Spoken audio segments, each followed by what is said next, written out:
कार्यक्रम की पुण्यार्चक हैं श्री अशोक कुमार जैन, 49 वालचंद टेरेस, पहली मंजिल, तालदेव रोड, मुंबई 400034 400034। श्री अनुराग जैन, श्रीमती सरिता जैन, कोसी कला, मथुरा। श्री नरेश जैन, श्रीमती स्वयंबाला जैन, सह परिवार, शेरकोट, उत्तर प्रदेश। श्री अनुज जैन, श्रीमती पायल जैन, श्री अरहम जैन, श्रीमती अनुष्का जैन, श्री अपूर्व जैन, श्रीमती कुसुम जैन, चिलकाला, सुल्तानपुर, उत्तर प्रदेश। श्री कुंज बिहारी लाल जैन, श्रीमती कमला जैन, मेरठ, उत्तर प्रदेश। प्रभु जी कुछ ऐसा इंतजाम हो जाए, जुबा पे वीरा महावीरा, जुबा पे वीरा महावीरा नाम हो जाए। प्रभु जी कुछ ऐसा इंतजाम हो जाए, प्रभु जी कुछ ऐसा इंतजाम हो जाए।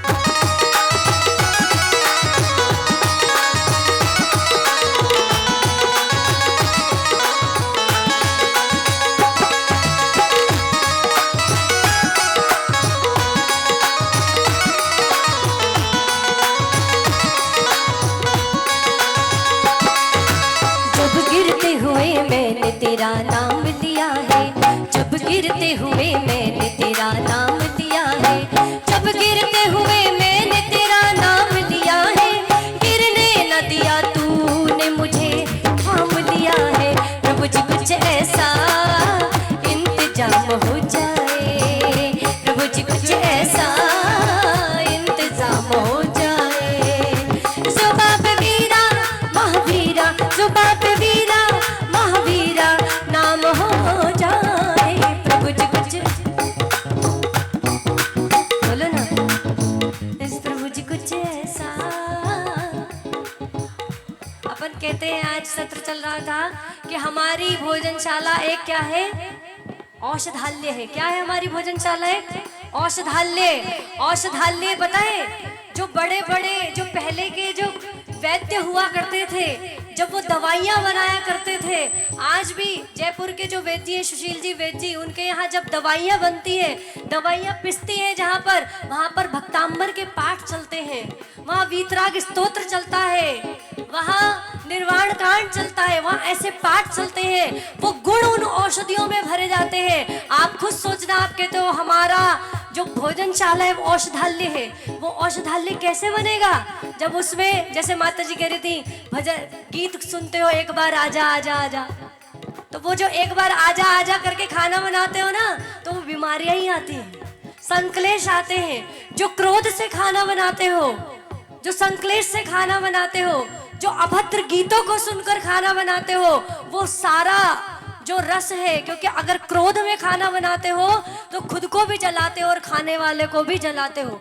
जो बड़े लोग होते थे, जो पहले के होशियार लोग होते थे, जब पत्नी को, बीवी को गुस्सा आ रहा होता था तो वो चुपचाप घर से बाहर चले जाते थे, वो खाना नहीं खाते थे उस वक्त। क्यों? वो कहते थे जब इसका गुस्सा शांत हो जाएगा तब खाऊंगा। क्यों? क्योंकि उसे पता है ये खाना नहीं, ये खाना जहर है। अगर आपको वास्तव में अपने रसोई घर को औषधालय बनाना है, तो चाहे आप बाकी कुछ भी करते हो, कितने समय कुछ भी सुनते हो, क्योंकि अभी जैसे माता जी का सुनाई तो लोगे, क्या कर लोगे? हमें पता है कि दुनिया जहां तक पहुंच गई है वहां से वापस लाना बहुत मुश्किल है, लेकिन फिर भी थोड़ा थोड़ा सुधार तो ला सकते हो। आप पूरे टाइम कुछ भी सुनते हो, लेकिन ये प्रण, ये नियम लेना कि जब मैं रसोई घर में खाना बनाऊंगी तब मैं अपने मोबाइल पे भक्तांबर स्तोत्र का पाठ ही चलाऊंगी। जब मैं खाना बनाऊंगी तब मैं नमोकार मंत्र ही चलाऊंगी। जब मैं खाना बनाऊंगी, अभी जब भक्तांबर का पाठ चल रहा था तो मैं जानबूझ के एक एक के चेहरे को देख रही थी कि किस किस की लिपसिंग हो रही है, जानबूझ के देख रही थी किस किस को भक्तांबर याद है। मुझे पता है अगर यहाँ पर मैं 95, 96, 65, 64, 2000, 2012, 2013, 2023 के गीत गाने लगूं तो सब मेरे साथ साथ दोहराएंगे, सबकी लिपसिंग चलेगी, सबको अंतरा मुखड़ा सब कुछ याद होंगे। अगर मैं पूछूं भक्तांबर याद है तो नहीं याद है। भक्तांबर तो बहुत बड़ा है, वीतराग स्तोत्र याद है, नहीं याद है। आपको कोई और भजन याद है? भजन एक बार हमारे यहाँ जब हम छोटे से थे तो हमारे यहाँ पर अंताक्षरी चल रही थी, हम बहुत छोटे से थे बच्चे, तो फिर वहाँ पर बोला गया भजन सुना दो, भजन सुना दो। सब भजन सुना रहे थे, तो एक छोटा सा बच्चा था, उसे बोला सुना दे, तू भी सुना दे, एक सुना दे। उसकी मम्मी बड़े कॉन्फिडेंस से गई थी, सुना दे। तो मैंने सोचा भाई इसको भजन वजन आते होंगे। वो खड़ा हुआ, उसने बोला गोरे गोरे मुखड़े पे काला काला चश्मा। अब उसने सुना ही वही है, उसके लिए वही भजन है। माता जी और बताएंगे आपको कि नई जो पीढ़ी है उसके लिए क्या भजन है, क्योंकि उन्होंने सुने ही नहीं। उनकी मम्मी भी तो वही सुनती है तेज आवाज में। जब मम्मी खाना बनाती है, रोटी बनाती है, तो हाँ अभी चीना दीदी इसके बारे में बताएंगी कि ऐसा नहीं है, पर ऐसा है। पापा भी हाँ, मतलब अरे पापा खाना थोड़ा ना बनाते हैं। पापा जब गाड़ी में बच्चे को तीर्थ यात्रा पे ले जाते हैं, तब भी तेज आवाज में हॉलीवुड के गाने चलाते हैं? तब भी पापा गाड़ी में हॉलीवुड के, बॉलीवुड के वो अभद्र गाने चलाते हैं, जिन्हें पहले के पेरेंट्स जो अपने बच्चों के सामने कभी नहीं सुनते थे। जैसे हमारे विकर्ष भैया कह रहे थे कि जब बड़े लोग पहले एंट्री करते थे तो खास कर एंट्री करते थे, क्योंकि एक मर्यादा होती थी। उसमें यह मर्यादा नहीं होती थी कि सिर्फ लेडीज अपना पल्ला वल्ला ठीक कर ले, व्यवस्थित हो जाए।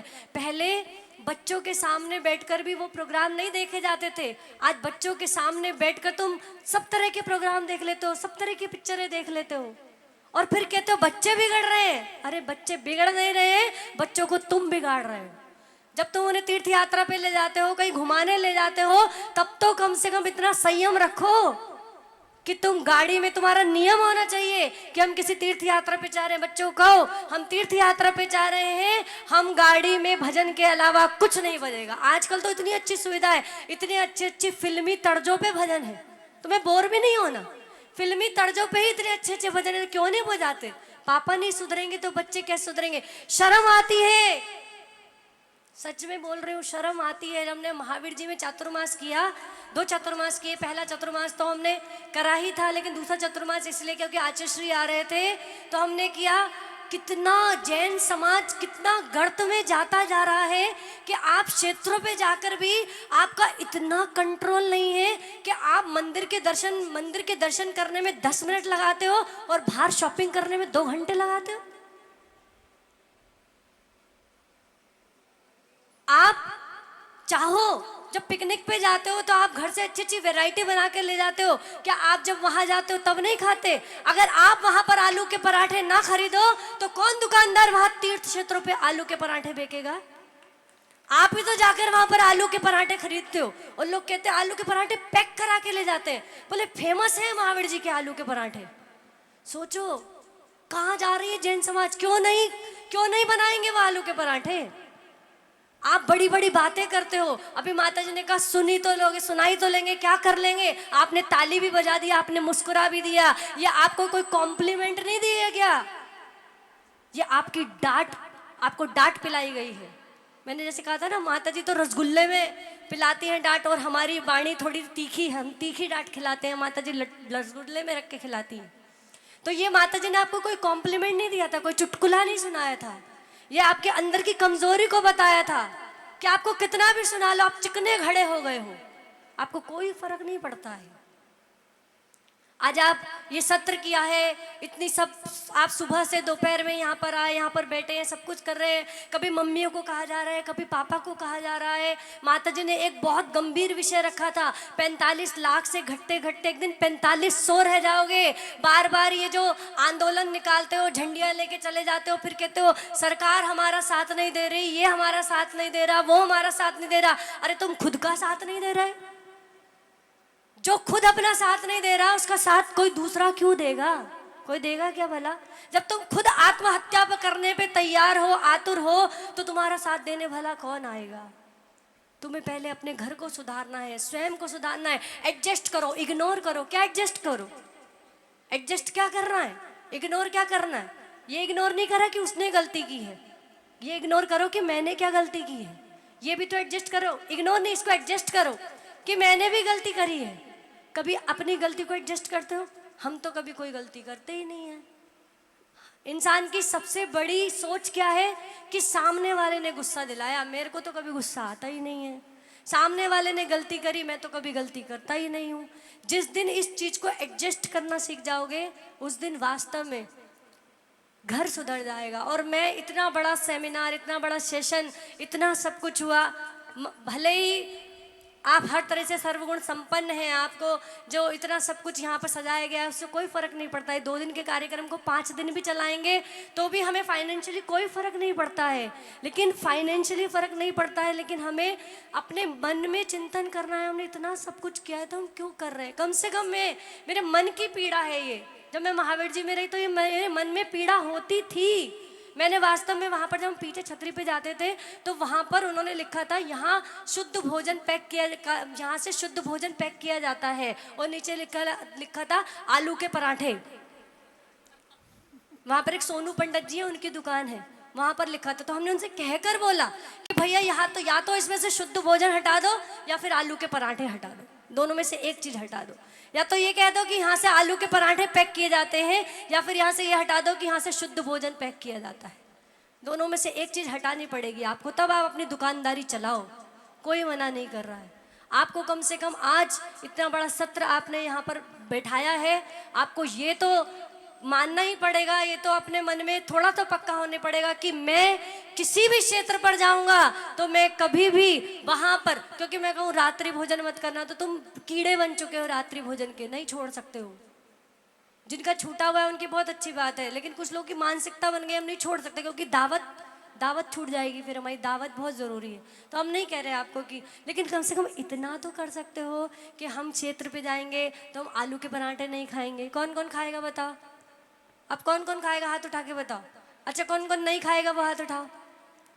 अब कुछ लोग ऐसे जिन्होंने ना खाने में हाथ उठाया ना नहीं खाने में हाथ उठाया, बहुत लोग हैं जिन्होंने नहीं। हाँ, हम आलू के पराठे नहीं खाएंगे, हम वहाँ पर प्याज डली हुई कोई भी चीज़ नहीं खाएंगे। जब नहीं खाओगे तो अपने आप ही बननी बंद हो जाएगी।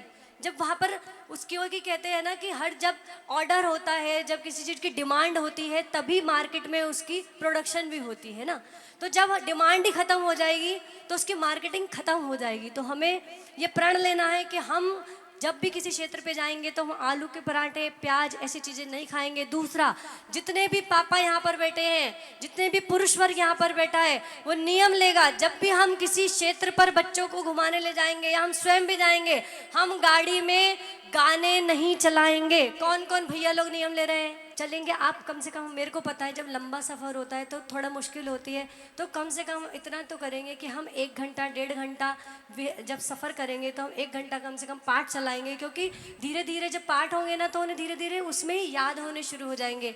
जब भी महिलाएं खाना बनाएंगी, अगर वास्तव में अपने रसोई घर को औषधालय बनाना चाहते हैं तो आप जब भी खाना बनाएंगी तो आप अपने मोबाइल में भक्तांबर या कोई जैन पाठ, जैन भजन, जैन स्तुति ही बनाएंगी, उसके अलावा नहीं बनाएंगे। और सबसे विशेष जो माता जी ने मेरे को आदेशित किया कि मैं कहूँ, अगर किसी भी दुकान पर, आपके आसपास की दुकान हो, आप किसी क्षेत्र पे जाते हो, कहीं भी जाते हो, अगर वहाँ पर कुछ भी अभक्ष्य पदार्थ मिलता है, किसी की दुकान पर अंडा बिकता है, तो उस दुकान से आप कुछ भी नहीं खरीदोगे, पानी की बोतल भी नहीं खरीदोगे।